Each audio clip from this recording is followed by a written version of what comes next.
Howdy, folks.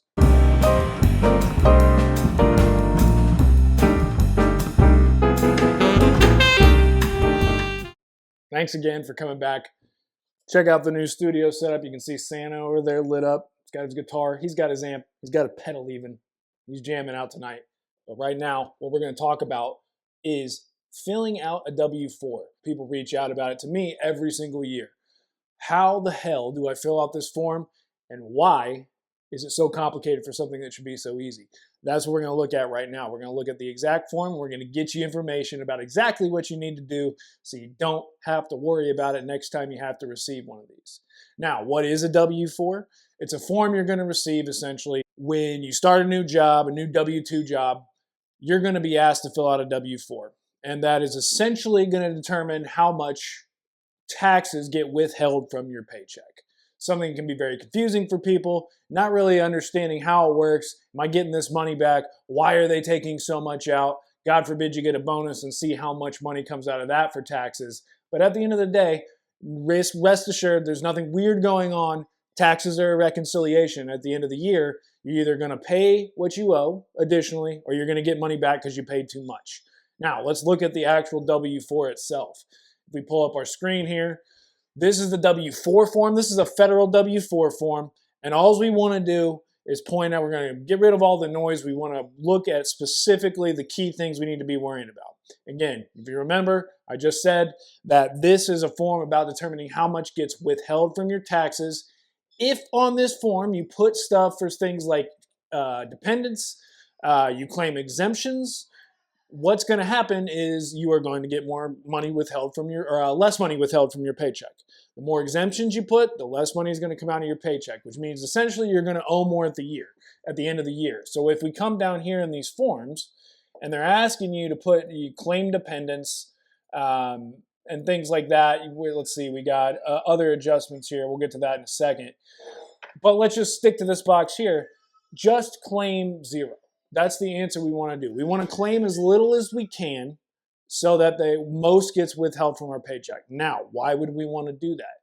There's a common notion out there of like you don't want to pay the IRS too much money along the way and give them essentially an interest-free loan. Keep that money in your pocket, invest it so you can use it. I'm giving you the opposite advice here because in my experience, what most people don't like to do is pay a tax liability at the end of the year. They're going to owe taxes. If you get less withheld, you're almost certainly going to owe some at the end of the year, and you're not going to understand the calculation. You're going to wonder why it's happening. Instead, my advice is to make things easy on yourself. Have as much withheld as possible. We can even look down here at the step 4 box, these other adjustments. They give you the option to have more withheld. Now, 2 things it's going to do. The obvious of what we're talking about right now.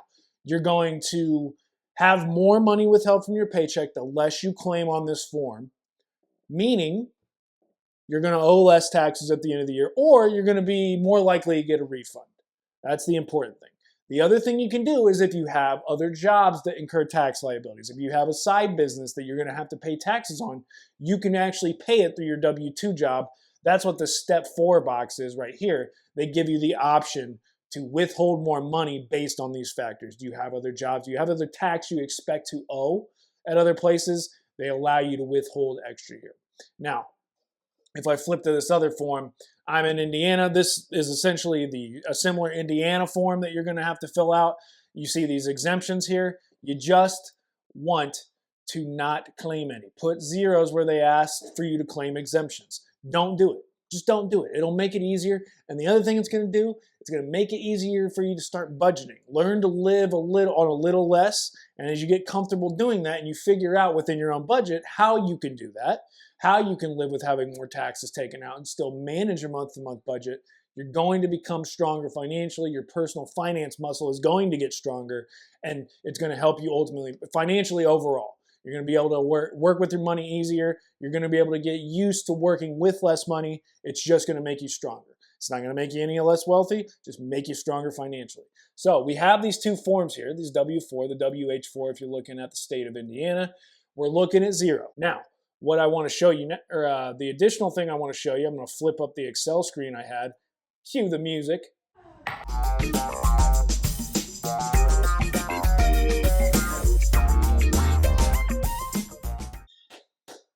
Incredible video. Thank you again, Mr. Excel. We're taking a look at essentially what we're talking about here with this withholdings and how the taxes work at the end of the year and where does the W-4 roll into this. So this is just an example. These numbers are not specific in any way. They're not even accurate if you're looking at tax brackets and stuff like that. We just want to understand how the math works and how the concept works. Let's say we have $100,000 in income in 2025, and throughout the year we get $10,000 withheld on that tax amount. That's the amount you're going to see coming out in your paycheck each time, right? You're going to see that coming out. Those are the ones you're going to look at and be like, how the hell am I paying so much tax? Why is so much coming out of my paycheck? And you're going to get nervous that you're overpaying or something weird's going on. At the end of the day, taxes is a reconciliation. That's what we're looking at here. Let's say you have those the 2025 tax withholdings of $10,000. Well, at the end of the year, what's going to happen? You're going to have your taxable income assessed on your taxes, and that's ultimately going to create a tax amount that you owe. Now, how much did you pay throughout the year? That's ultimately what's going to affect whether you get a refund or owe more in taxes. And that's what's represented down here by these boxes. Follow our blue arrow to find where that income leads to what is ultimately generated. In this example, we're going with $12,000 in taxes. That $100,000 you paid $10,000. It actually ended up generating $12,000 in taxes once the calculation was made. You owe $2,000 more in taxes for the end of the year.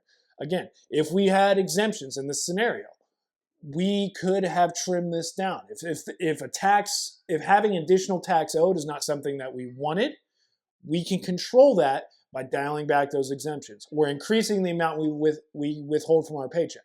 If you filled out the W-4 in a way you didn't want to, you can always reach out to your HR department. This is something they can adjust. Don't let them tell you they can't. Some of them are a little weird about it. They can definitely help you adjust your withholding through the payroll provider that you have and change this picture if you want it, if you want to suss it out a little differently. The ultimate thing to know is, again, just taxes are a reconciliation, and you can control how much comes out of your paycheck through your W-4. That's where you first choose it. You can change it down the line with your HR department, but that's how it's going to work. You're going to get taxes withheld. It's not the reason they do that. Their businesses are required to do so. That's why it happens. They have their payroll tables they run where it determines how much gets taken out based on what you filled out on that W-4 form. And then at the end of the year, that gets reconciled with what you actually owe.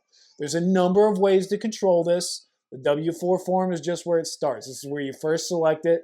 You can make estimated payments. You can increase this. You can decrease this. You can make the changes you need. But it all starts with that W-4 form the first time you fill it out. That's what's going to determine what comes out. Make sure you understand that.